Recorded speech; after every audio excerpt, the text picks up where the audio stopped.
तो कैसे हैं आप सब? आशा करते हैं बहुत अच्छे होंगे।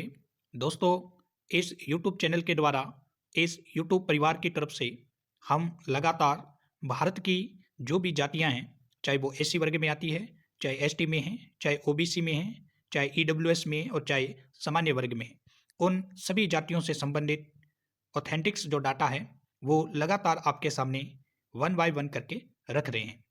आज जो हम इस वीडियो के अंदर आपके सामने कुछ तथ्य रखेंगे और ये बताएंगे कि ये जो जाति है उसकी उत्पत्ति कहाँ से हुई, कौन थे ये, कहाँ से आए, भारत में इनका क्या योगदान है और ये इस प्रकार की जाति जो एक उच्च वर्ग और निम्न वर्ग के बीच में किस तरह से दरार पैदा हुई और इस जाति के लोगों ने अन्य जातियों की तुलना में अपने आप को इतना महत्वपूर्ण क्यों बना लिया और जो बड़े वर्ग थे उनके सामने ये जातियां क्यों नहीं झुकी और अपने आप को इतिहास के पन्नों में किस तरह से गौरव गाथा के रूप में लिखा। दोस्तों, संत रविदास का नाम तो आपने सुना होगा और उन्हीं से संबंधित आज हम जिस जाति के बारे में बात करेंगे दोस्तों, वो है चमार जाति। चमार जाति की उत्पत्ति कैसे हुई, क्या इतिहास के पन्नों में उनका योगदान है और किस प्रकार वो दलित वर्ग में रहते हुए एक अपने आप को मजबूत स्तंभ के रूप में भारतीय पन्नों में उतारा। इन सभी बातों इन सभी बातों का जिक्र जो है आज के वीडियो में किया जाएगा। दोस्तों, क्योंकि ये जो भारत के अंदर जातिवाद है, ये एक बहुत बड़ा मुद्दा है। कुछ दोस्तों को ये बातें अच्छी नहीं लगती, लेकिन हम भारतीय होने के नाते हमारा फर्ज है कि हम बिना किसी शक के आधार पर ऊंच नीच के दरार में न रहते हुए प्रत्येक जाति के बारे में जानकारी प्राप्त करें और खास तौर पर उन जाति के लोग जो अपने इतिहास, अपनी उत्पत्ति, अपने अतीत के बारे में जान सके। तो आज के वीडियो को शुरू करते हैं दोस्तों चमार जाति के इतिहास उत्पत्ति के साथ। चमार या जाटव एक दलित समुदाय है जिसे आधुनिक भारत की सकारात्मक कार्रवाई प्रणाली के तहत अनुसूचित जाति के रूप में वर्गीकृत किया गया है। वह पूरे भारतीय उपमहाद्वीप में पाए जाते हैं, मुख्य रूप से भारत के उत्तरी राज्य और पाकिस्तान और नेपाल में हैं। तो दोस्तों, चमार या जाटव जो है ये भारत के पूरे उपमहाद्वीप में पाए जाते हैं, खास तौर पर जो उत्तरी राज्य हैं और इसके अलावा पड़ोसी देश पाकिस्तान और नेपाल में भी इनकी जनसंख्याएं मिलती है। चमड़े की बोतल बनाने वाले चमार जाति के सदस्य हैं। तहीस अल हकम का नाम आपने सुना होगा। महत्वपूर्ण जनसंख्या वाले क्षेत्र की बात करें तो पाकिस्तान, पंजाबी धर्म, हिंदू धर्म, इस्लाम, सिख धर्म, रविदासिया धर्म, ईसाई धर्म से संबंधित जातियां समूह जाटव, चंवर चमार, रामदासिया, रविदासिया, रेगर, चंबर, दूसिया, झूला, चमार, कबीरपंथी झूला, अहिरवाल। तो ये जो दोस्तों है इनके कुछ धर्म से संबंधित है। ये जो जातियां हैं अलग अलग हिस्सों के अंदर बटी हुई है। रविदास का नाम आपने सुन रखा होगा। और दोस्तों, जो कबीरपंथी थे उनमें भी जो सदस्य होते थे, कबीर के शिष्य थे, उसके अंदर भी चमार जाति के सदस्य शामिल थे। दोस्तों, चमार पारंपरिक रूप से चमड़े के काम से जुड़े हुए थे। उनका जो मेन पेशा था, प्राचीन काल से जो काम करते आ रहे थे, वो चमड़े का काम करते थे। रामनारायण रावत का मानना है कि चमार समुदाय का संबंध चर्म शोधन के पारंपरिक व्यवसाय से था और इसके बजाय चमार ऐतिहासिक रूप से कृषक थे। चमड़े का काम करना उनका पारंपरिक पेशा था, उनके पुरखों की दी हुई कमाई थी और इसके अलावा वो कृषि भी करते थे। चमार शब्द का प्रयोग आमतौर पर दलितों के लिए अपमानजनक शब्द के रूप में किया जाता था। चमार शब्द का क्यों प्रयोग करते थे? तो चमार शब्द का प्रयोग दलित वर्ग के लिए किया जाता था, जो एक अपमानजनक शब्द था। इसे भारत के सर्वोच्च न्यायालय मतलब सुप्रीम कोर्ट के द्वारा जातिवादी गाली के रूप में वर्णित किया गया था कि चमार कहना मतलब एक जातिवादी गाली है। ये सुप्रीम कोर्ट कह चुका है। किसी व्यक्ति को संबोधित करने के लिए इस शब्द का उपयोग अनुसूचित जाति और अनुसूचित जनजाति अधिनियम 1989 का उल्लंघन है। बिहार के रोहतास और भोजपुर जिले के गांवों के संदर्भ में एक प्रथा का प्रचलन सामने आया है, जिसमें चमार, मुसहर और दुसाद समुदाय की महिलाओं के लिए अपने राजपूत जमींदारों के साथ यौन संबंध बनाना अनिवार्य था। अपने पुरुषों को विनम्र स्थिति में रखने के लिए इन उच्च जाति के जमींदारों ने इन दलित महिलाओं के साथ बलात्कार किया और अक्सर उनके परिवार के पुरुष सदस्यों को झूठे मामलों में फंसा दिया गया। जब उन्होंने उनके साथ यौन संपर्क से इनकार कर दिया तो उन पर अत्याचार का दूसरा रूप उन्हें रास्तों पर चलने और राजपूतों के कुओं से पानी भरने से रोकना था। उच्च जाति के जमींदारों द्वारा छातियां काटना और अशोभनीय चिढ़ाना भी उत्पीड़न का सामान्य रूप था। कहा जाता है कि 1970 के दशक में किसान समिति जैसे किसान संगठन की सक्रियता ने इन प्रथाओं को समाप्त कर दिया और बाद में निचली जाति की महिलाओं को समान बहाल किया गया। हालांकि उत्पीड़न पूरी तरह से बंद नहीं हुआ क्योंकि उच्च जाति के जमींदारों और जोतने वालों के बीच संघर्ष जारी रहा। ऐसी रिपोर्ट है जो इंगित करती है कि उच्च जाति के जमींदार अक्सर मजदूरी में समानता के सवाल पर चमार जाति की महिलाओं को पीटने और उन्हें उनके गांवों से बाहर निकालने के लिए पुलिस की मदद लेते थे। ऊर्ध्वगामी सामाजिक गतिशीलता के लिए आंदोलन 1830 और 1950 के दशक के बीच संयुक्त प्रांत में विशेष रूप से कानपुर क्षेत्र में चमार ब्रिटिश चमड़े के व्यापार में उनकी भागीदारी के परिणाम स्वरूप समृद्ध हो गए। 19वीं सदी के अंत तक चमारों ने क्षत्रिय वंश का दावा करते हुए अपनी जाति के इतिहास को फिर से लिखना शुरू कर दिया। 1910 के आसपास यूबीएस रघुवंशी ने कानपुर से श्री चंवर पुराण प्रकाशित किया, जिसमें दावा किया गया कि चमार मूल रूप से क्षत्रिय शासकों का एक समुदाय थे। उन्होंने ये जानकारी चंवर पुराण से प्राप्त करने का दावा किया, जो कथित तौर पर एक प्राचीन संस्कृत भाषा का ग्रंथ है जिसे हिमालय की गुफाओं में एक ऋषि द्वारा खोजा गया था। रघुवंशी की कथाओं के अनुसार भगवान विष्णु एक बार समुदाय के प्राचीन राजा चामुंडा राय के सामने शूद्र के रूप में प्रकट हुए थे। राजा ने विष्णु को वेदों का पाठ करने के लिए दंडित किया, जो एक शूद्र के लिए निषिद्ध कार्य था।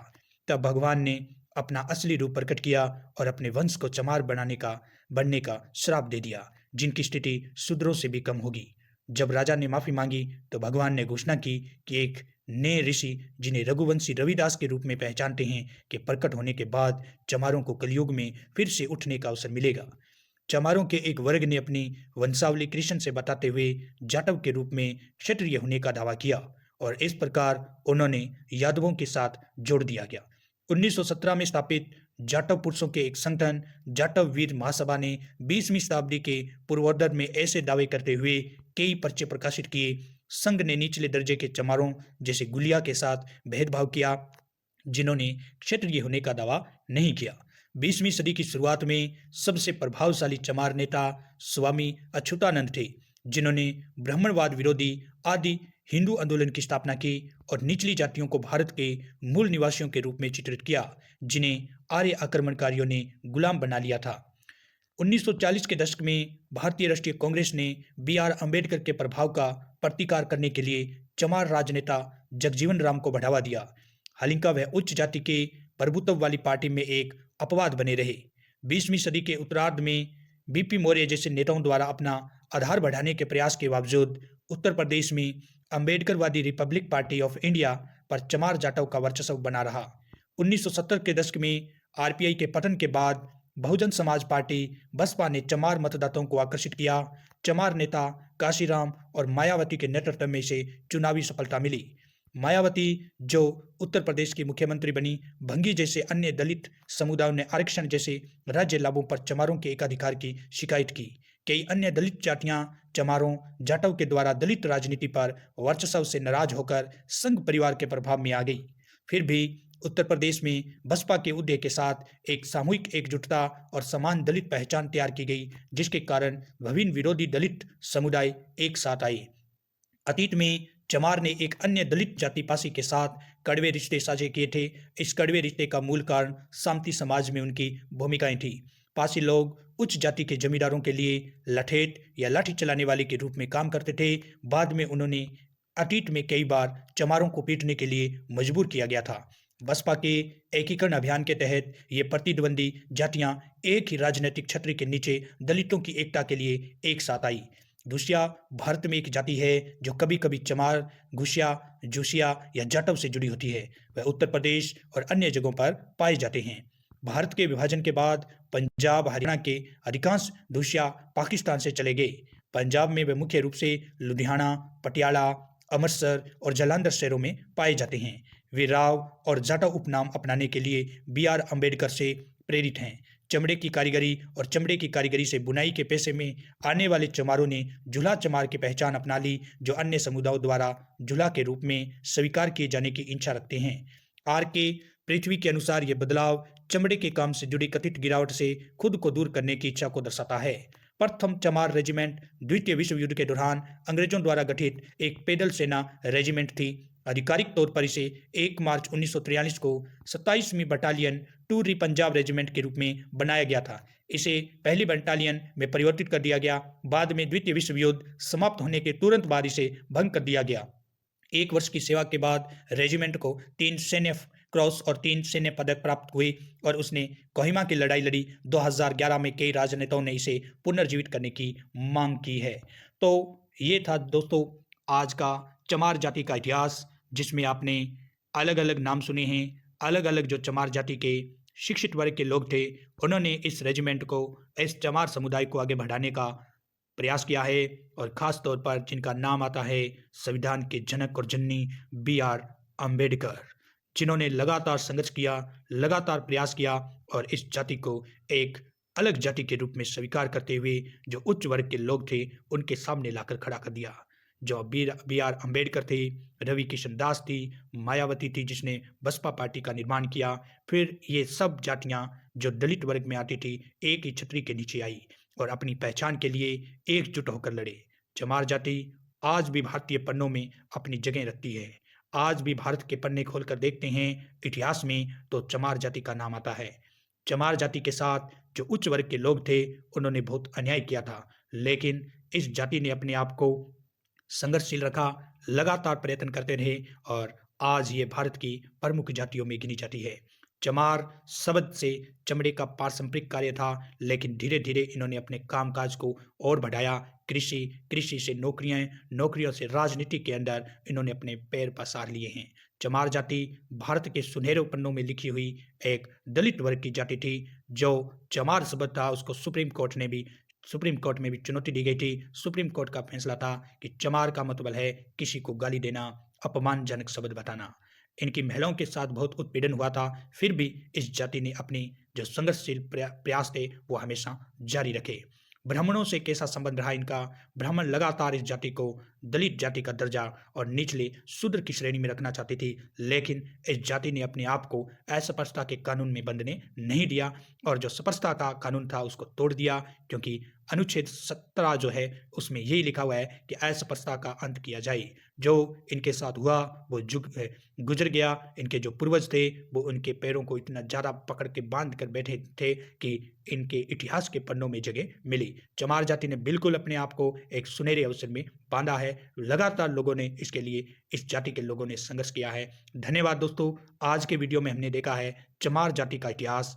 वीडियो कैसा लगा कमेंट में जरूर लिखें और लगातार चैनल को विजिट करते रहें, क्योंकि कोई भी भारतीय जाति है उसके बारे में हम बार बार वीडियो अपलोड करते रहेंगे, ताकि आपको भारतीय होने के नाते प्रत्येक जाति के बारे में सच्ची, रोचक, आकर्षशील, ईमानदारी, लगनशील जो बातें हैं वो पता चले। धन्यवाद। फिर मिलते हैं न्यू वीडियो के साथ। जय भारत, जय इंडिया।